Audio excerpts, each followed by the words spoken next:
insya Allah nanti satu saat kita bisa sholat di sini ya Bapak Ibu ya, insya Allah. Dan di sini pun baginda Rasul pernah sholat, dan itu terjadinya tahwirul kiblah, perubahan kiblat dari Baitul Maqdis ya ke Baitullah Al-Haram, ke Ka'bah Al-Musharrafah.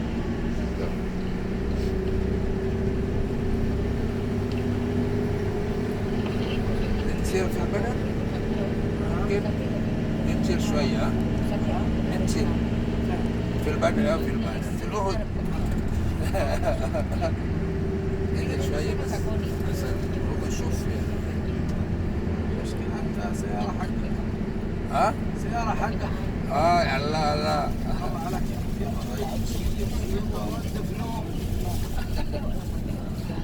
Baik, ini sudah jam 12. Kita di Uhud mau turun atau di atas mobil aja kita menyampaikan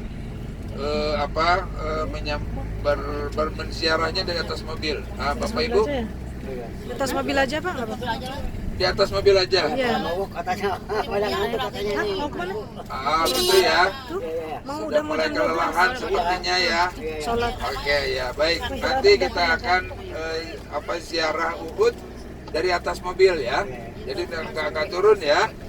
Gimana bapak-bapak, ibu-ibu? Atas sahur nih. Ada yang mau turun? Ada di mobil?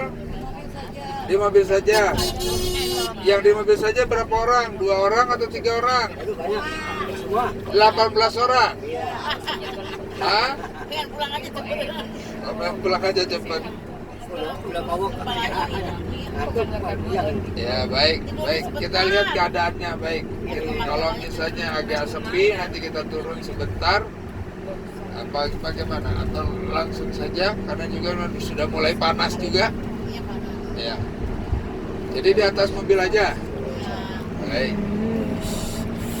Mana di sini? Mana di sini? Ayo, syuk.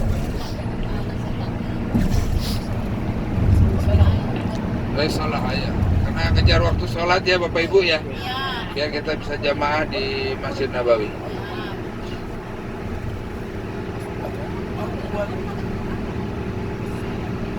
Ya Husaini, Suhaimi, Suhaimi, Abu Abdurrahman. Bapak Ibu kalau selesai sholat itu kan suka ada ya ditawarin bol gitu ya. Nah itu maksudnya adalah pergi ke mall. Ya karena di sini mallnya ya lumayan jauh-jauh gitu loh, dan dia bisa nganter dan ini PP jadinya. Nih kayak ke sini misalnya ke mall ini kan Nur, ya Al Nur Mall ini namanya. Nah mall-mall itu mereka bekerja sama dengan sopir-sopir yang nawarin kita di pintu haram itu. Nah, ini tuh ada Karot Mall. Nih kenapa di sini banyak mall? Karena mereka terinspirasi oleh Indonesia. Bang belanja. Karena orang Arab itu suka banget kalau ke mall, dikit-dikit mall.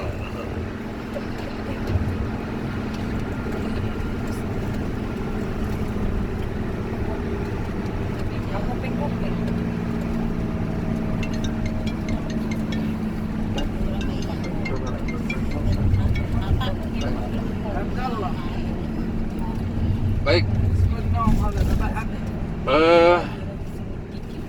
Sebelah kiri apa Pak Ustaz? Sebelah kiri itu adalah Uhud. Ya, sorry. Itu adalah Jabal Uhud. Jabal Uhud ini membentang sepanjang kurang lebih 6 km. Nah, kenapa dikatakan Uhud? Dari kata Ahad, artinya gunungnya tadinya jadi satu ini. Ya kan, ya kemarin sudah dijelaskan oleh Ustaz Zen bahwa ini adalah gunung yang datang dari surga. Ya, gunung yang datang dari surga, dan nanti di surga ini ada Uhud. Makanya gunung inilah yang kemudian posisinya dipilih oleh baginda Rasul alaihissalatu wassalam ya ketika dia mendapatkan sebuah peperangan setelah Badar itu ya. Jadi diancam untuk menjajahnya, kemudian disiapkan di Uhud ini.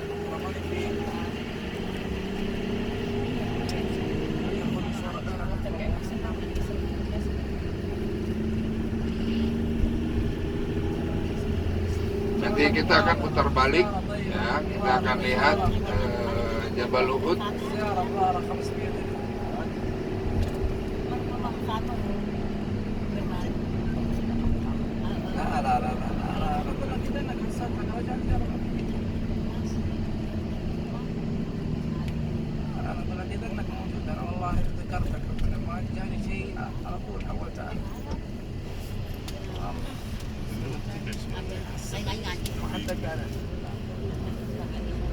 Bisa jadi langsung ke Parah. Pikirkan malu-malu. Gue darah-darah di sini. Nah, yang di depan kita ini panjangnya kurang lebih 3 atau 4 kilometer gitu, mau membentang. Nah, ini yang namanya Uhudnya tuh ini. Ini yang namanya Uhudnya tuh ini. Makanya kan Uhud itu kemerah-merahan kata baginda Rasul ya. Nah, itu terlihat seperti kemerah-merahan. Nah, itu. Ini membentang kurang lebih sekitar 6 km, ya 6 atau 7 km. Nah, adalah Jabal Uhud.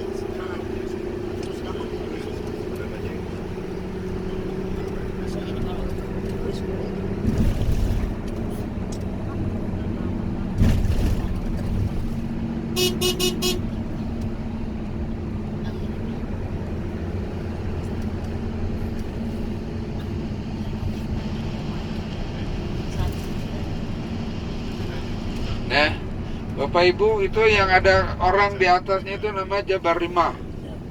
Nah, Jabal Rimah itu yang Rasul menempatkan 50 pemanah itu di situ, ya, dan kemudian bisa menghalau serangannya dari kaum musyrikin. Dulu ini tinggi nih, tidak sampai sekarang ini ya. Dulu ini tinggi, kemudian putar balik Khalid bin Walid itu ke arah kita ini jalan, kemudian menyerang dari belakang. Dan itu pemakamannya yang sebelah sana itu yang ada biru-birunya. Nah, disitulah 70 para syuhada wafat di situ, dikuburkan dengan semuanya. Tidak ada yang dirubah-rubah posisinya begitu ya, semuanya begitu gitu kan ya. Itu dikuburkan seperti itu adanya.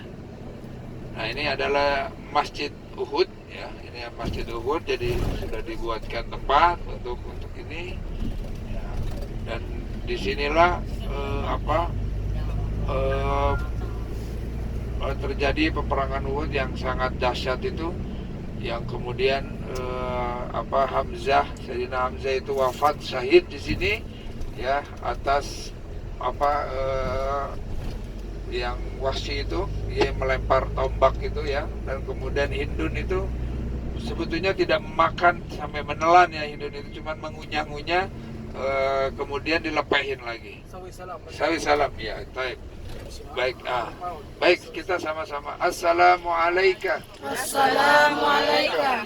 Ya amman Nabi. Ya Ahmad Nabi. Sayyidina Hamzah Sayyidina Hamzah bin Abu Muttalib. bin Abu Muttalib. Assalamualaikum. Assalamualaikum. Ya Mus'ab bin Umair. Ya Mus'ab bin Umair. Qaidatul Rayatul Islam. Qaidatul Islam. Assalamualaikum. Assalamualaikum. Ya Ahlil Uhud. Ya ahli Uhud. Antum sabiqun. Antum Wa sabiqun. nahnu lahiqun. Wa nahnu lahikun. Wa nas'alullahu lana wa lakum Wa nas'aluna lahu al-afiyah al-afiyah wal maghfirah. wal maghfirah. Al-Fatihah. A'udzubillahi minasyaitonir rajim. Bismillahirrahmanirrahim. Alhamdulillahirabbil alamin. Arrahmanir rahim. Maliki yaumiddin. Iyyaka na'budu wa iyyaka nasta'in. Ihdinas siratal mustaqim. Shiratal ladzina an'amta 'alaihim ghairil maghdubi 'alaihim waladdallin. Kekalahan di dalam perang Uhud itu betul-betul memberikan sebuah pelajaran yang sangat luar biasa. Itulah bagaimana Allah Subhanahu wa taala sayangnya kepada kaum muslimin, itu memberikan sebuah proses kekalahan. Nah, itu kekalahan yang dialami oleh kaum muslimin itu adalah sebuah proses untuk penguatan kaum muslimin terhadap keimanan mereka, terhadap keyakinan mereka, terhadap kekuasaan Allah Subhanahu wa taala. Maka kemudian kekalahan mereka itu diabadikan di dalam Al-Qur'an dengan firman Allah, wa tilkal ayyamu nudawiluha bainan nas, gitu kan, artinya diawali dengan iyamsaskum qarhun faqad massal qauma qarhum mislu wa tilkal ayyamu nudawiluha bainan nas. Artinya, kalau wahai kaum muslimin, seandainya engkau hari ini mengalami kekalahan, kesakitan ketika perang Uhud, maka kaum-kaum sebelumnya pun itu merasakan sakit. Artinya apa? Untuk berdakwah, untuk menjadi seorang muslim yang baik, yang taat kepada Allah, itu melewati sebuah proses yang namanya ya mendapat fitnah, mendapat sebuah cobaan, mendapatkan kekalahan. Itu adalah sebuah proses. Tujuannya adalah apa? Untuk mengukur sejauh mana keyakinan dan keimanan kita terhadap kekuasaan Allah Subhanahu wa taala. Maka kemudian itu kata Allah, tilkal ayyamu nudawiluha bainan nas. Itulah hari di mana Allah menggantikan yang selalunya kalah itu jadi menang, dan yang selalunya menang itu bisa jadi kalah. Nah, makanya itu adalah sebuah proses hidup, dan itu dipahami betul oleh kaum muslimin. Maka kemudian setelah itu kaum muslimin itu betul-betul menjalankan perintah Rasul dengan baik, ya, dan kemudian Allah pun memberikan sebuah kemenangan yang sangat luar biasa untuk kaum muslimin. Ini adalah area Uhud, ya, dan memang sangat luar biasa, ramai. Apalagi kalau hari Sabtu, wah itu sangat luar biasa. Ziarah Kuba pun sangat luar biasa, seperti apa, kalau hari Sabtu itu ramai sekali. Harap tuh. Baik, inilah city tour yang kita laksanakan di hari ini. Mudah-mudahan ziarah kita ke Uhud diterima di sisi Allah Subhanahu wa taala. Hajat kita disampaikan oleh Allah Subhanahu wa taala. Yang berpenyakit mudah-mudahan Allah sembuhkan, Allah angkat penyakitnya. Ya, dan mudah-mudahan kita semua mendapatkan syafaat dari baginda Rasul alaihi salatu wassalam. Ala hadhihi niyya wa la kulli salih ila hadratin nabiyil mustafa Muhammadin. Al-Fatihah. A'udzu billahi minasy syaithanir rajim. Bismillahirrahmanirrahim. Ar-Rahmanir-Rahim. Maliki yaumiddin. Iyyaka na'budu wa iyyaka nasta'in. Ihdinas siratal ladzina an'amta 'alaihim ghairil maghdubi 'alaihim waladdallin. Amin. Hadir kita di Uhud tadi. Jazakallah khair. Jazakumullah khair. Jazakumullah ya Abu Abdurrahman Al-Husayn As-Suhaimi. Supir kita dia orang Arab, Ibu. Jadi insya Allah kalau disupirin sama orang Arab itu aman, nggak ada yang macam-macam. Ya, alhamdulillah beliau adalah itu min akari Abu Barra, sah? Akari Abu Barra. جاء أبو برا مطبع الحين. Oh, ya? جاء صلى. Oh. Ya, teman Abu Barra itu adalah teman saya. Dan في جماعة وفي زيارة. في جماعة برضو مع جيمس. جيمس هو موصل يوسف.